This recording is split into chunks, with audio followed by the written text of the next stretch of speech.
Growing up, I went to a large public high school with thousands of students. I knew the names of all the kids in my classes, but certainly not everyone in my entire grade. Going to a big school was definitely daunting at times, but I stuck to my close-knit friend group and things went okay. After graduation, I went to a large state university about an hour from where I grew up. It was the same college a lot of people from my high school also attended. I was studying to become a teacher. My first class of the day was a literature class. I didn't want to be late on my first day, so I got to the classroom well ahead of time. I glanced around the classroom in hopes of seeing a familiar face, but didn't recognize anyone. I told myself I would just have to work on making friends. I grabbed a seat towards the back of the class and scoped out the situation. Everyone seemed so confident and sure of what they were doing. As a freshman, I didn't feel that way at all. The class went relatively smoothly. The professor went over the syllabus, and we all had to go around the room and introduce ourselves. Before I knew it, class was over. I gathered up my things and was about to walk out of the room when I felt a tap on my shoulder. I turned around and there was a guy standing there with a scruffy black hair and glasses. "Hi," I said, waiting for him to say something. "Don't you remember me? We used to be in the same chem class." I stared at him for a second before it finally registered. Yes, we were in the same chem class once, but we had never talked before. All I remembered is that he would sit in the back of the class and would rarely speak. "My name's Brian," he told me, looking offended that I barely remembered him. He then began asking me questions about my classes and my major. I answered with short sentences, hoping he would get the vibe that I had another class I needed to get to and couldn't be late. He asked me if I wanted to grab coffee, but I told him that I was sorry and I had to get to class. "Some other time then," he said, before finally walking away. I had literature class 3 times a week. Brian began sitting behind me. He asked me countless questions about everything having to do with my life. He would push his desk so it was really close to mine, and once I even thought he leaned in to smell my hair. After every class, I would gather my things quickly and attempt to get out of the room as fast as possible, so Brian wouldn't have a chance to talk to me, but he would always run to catch up with me. Strangely, I began seeing Brian at other places besides just class. He would be behind me at bus stops, sitting nearby at the library, behind me in line at the coffee shop. At a small school, I might chalk this up to coincidence, but my college was huge. I began to feel as if he was starting to learn my schedule. One day after class, Brian grabbed my arm as I was about to leave. Reluctantly, I turned around to see what he wanted, and he pulled out a single red rose from his backpack and handed it to me. I asked him why he was giving me this, and he said he wanted to know if I would be his girlfriend. I paused, unsure how to respond, and then told him I couldn't accept this because I had a boyfriend that went to a different school. This wasn't true, but seemed like the best response at the time. He looked skeptical and asked me what my boyfriend's name was and what school he went to. I lied again. Suddenly, he threw the rose on the ground, stomped on it several times, and then stomped away. I was shocked by his aggressiveness and super creeped out. He seemed like he was becoming obsessed with me. That night, I saw I had a new friend request on Facebook. When I realized it was Brian, my heart sunk. I knew he had probably friend requested me to see if I had posted any pictures of my unexistent boyfriend. I decided to simply ignore the request and hope he didn't say anything about it. During the next literature class, I decided to sit on the opposite side of the room that I usually did. I was hoping Brian would get the point and leave me alone, but instead he took the open seat directly behind me. Just as I expected, he asked why I didn't have pictures of my boyfriend on Facebook. I told him I just didn't go on Facebook very often. He then told me he was going to fight to be the better man for me, and over time, I would see why he was the one for me. At this point, I thought he was crazy, and I didn't respond to him. I found myself dreading the days I had literature class. I decided to email the professor and tell him about the problem. He told me he taught the same class at a different time, and if that worked with my schedule, he could switch me into that group. Luckily, it worked out, and I switched out of Brian's class. Finally, I would be free of all of his creepiness. But on the first day that I switched classes, I received a text from an unknown number. It was a video message. I clicked on it and it was Brian, sitting in a dark room with candles all around him. His face was super close to the camera and his eyes looked crazy. He told me that I could switch class periods, but I could never escape him. He would always find me, and I would be his whether I liked it or not. My heart was pounding as I put down the phone.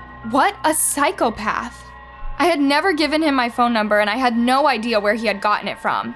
At this point, I knew I had a serious stalker. I told myself I would go to the campus police station the next day and talk to them. Surely they would help me get a restraining order or something. The next morning, I decided to wake up extra early and grab a coffee before my first class. The sun was barely rising and there weren't very many people on the streets. I loved how peaceful it was. And suddenly, I heard the crunch of a leaf underfoot, letting me know there was someone right behind me. Before I could turn and see who it was, something slammed my skull and everything went dark. The next thing I knew, I opened my eyes and I was in a room I didn't recognize. I was tied up at my hands and feet and there was duct tape all over my mouth.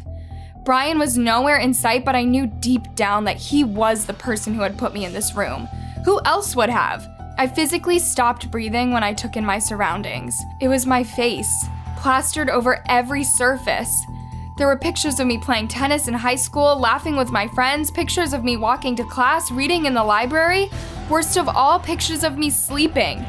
He had stalked me for far longer than I had even realized. I pulled myself into a sitting position and realized my phone was still in my pocket. I was trying to wriggle it out, but with my tied hands, I was really struggling. Suddenly, I remembered seeing a TikTok about a new iPhone feature. If you held down on the side button of the iPhone, it would call the emergency line. As I was doing this, the door swung open and Brian was standing there. "I'm so glad to see you haven't died yet. I can still have my fun with you," he told me in a dry voice. "As you can see, I'm your #1 fan," he said, gesturing to the pictures on the wall. "At least, I was, before you broke my heart," he told me, appearing as cold as ever. Then he reached into a large chest and pulled out long chains and shackles. He connected the chains to metal hooks on the ceiling. He then pulled a chair underneath the hanging chains. He grabbed me roughly and picked me up. He pulled me to the chair and fastened the shackles to my wrist. He then kicked the chair out from underneath me, causing me to fall, dangling in the air from just my wrists. My entire body weight was placed on my wrist. I could feel the muscles stretching beyond what they should have ever done. I screamed in agony, but the duct tape still covered my mouth. If I can't have you, then no one can. But first, I'm going to make you regret every single time you ever rejected me. I was thrashing around trying to find a way to free myself. Brian just laughed at me like a maniac.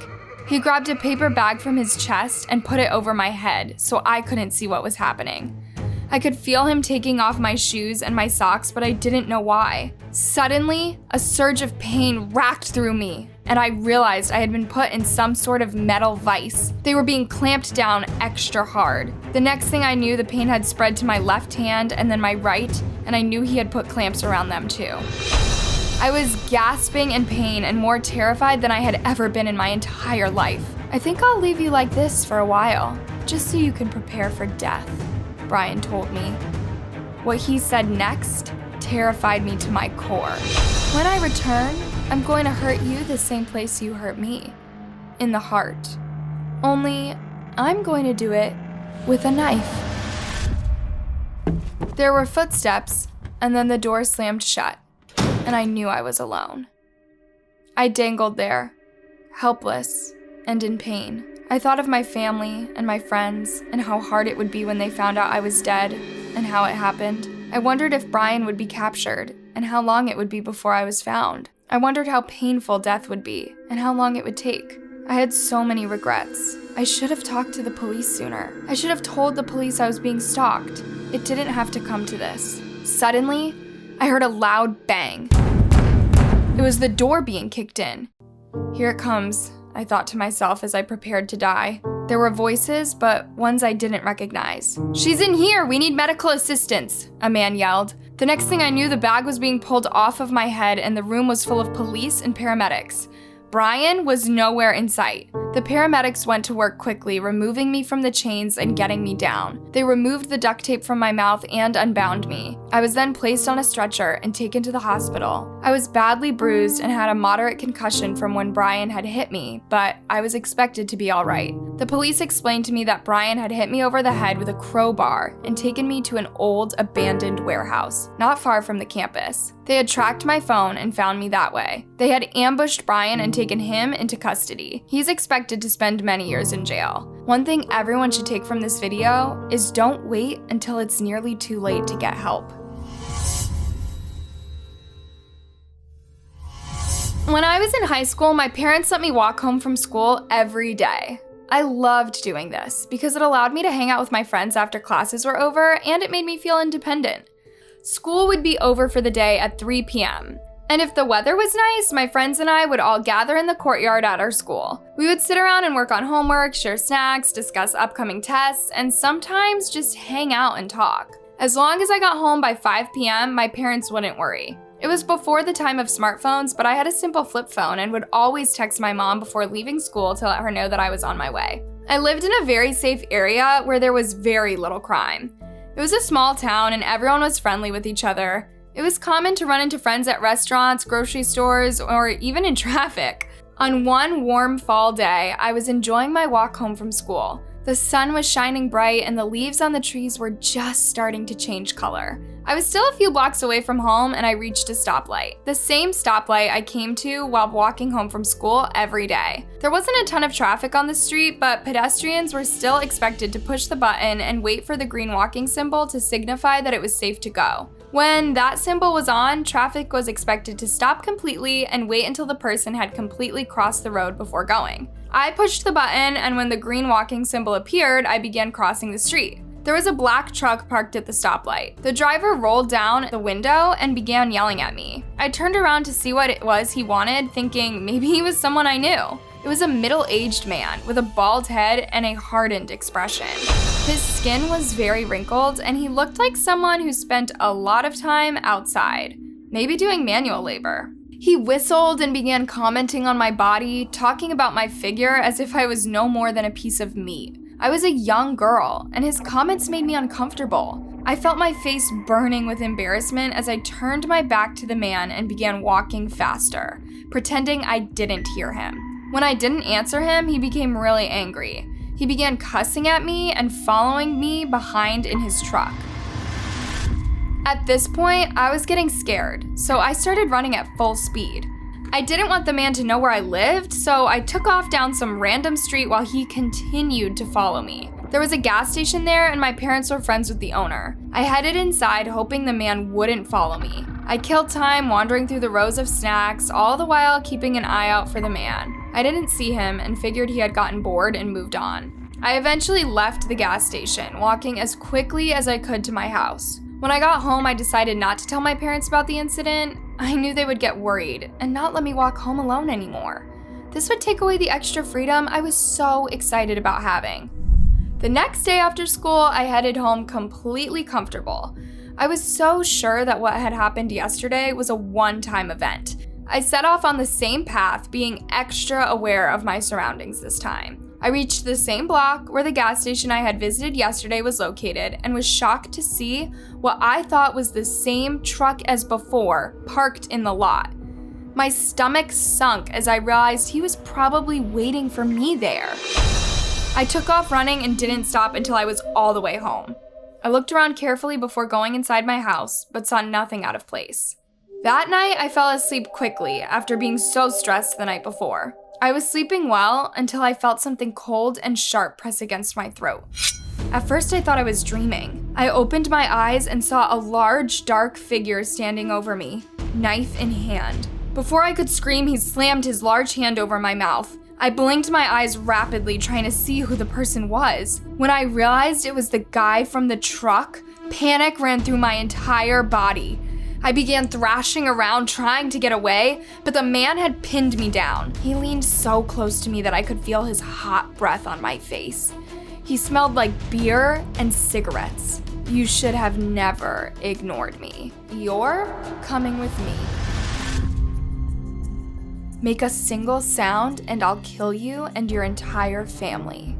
I noticed that my bedroom window was wide open. He must have climbed in. But how did he even know where I lived? There were so many thoughts and questions racing through my head, but my main concern was my family. I didn't care if the man hurt me if that meant my family would be okay. The man dragged me off the bed, and I was suddenly aware of the thought that I was only wearing underwear with an oversized t-shirt. I braced myself for the possibility of him taking advantage of me. It seemed like the man's main objective was to get me out of the house.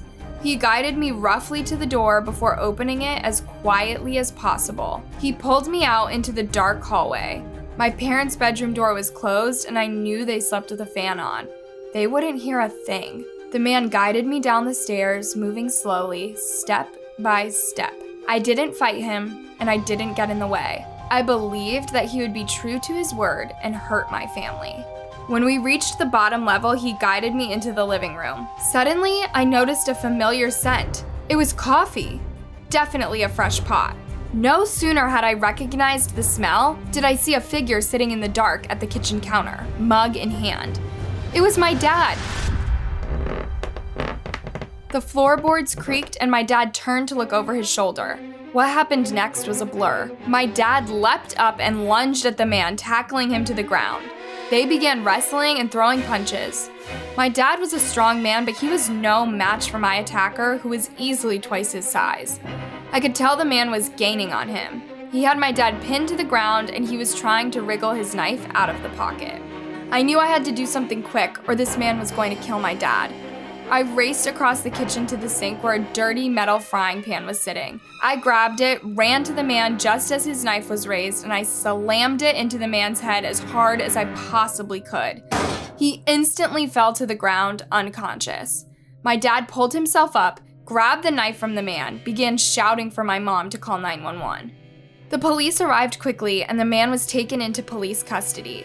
My dad had a broken nose and was taken to the hospital to be treated while I stayed back and answered the questions the police had for me. They told me the man had likely been stalking me for weeks and would have probably killed me if he had gotten away with kidnapping me. It was a miracle that my dad happened to be awake that night in the kitchen after having trouble sleeping. If he wasn't, I wouldn't be here to tell you this story. Be safe out there and sleep tight.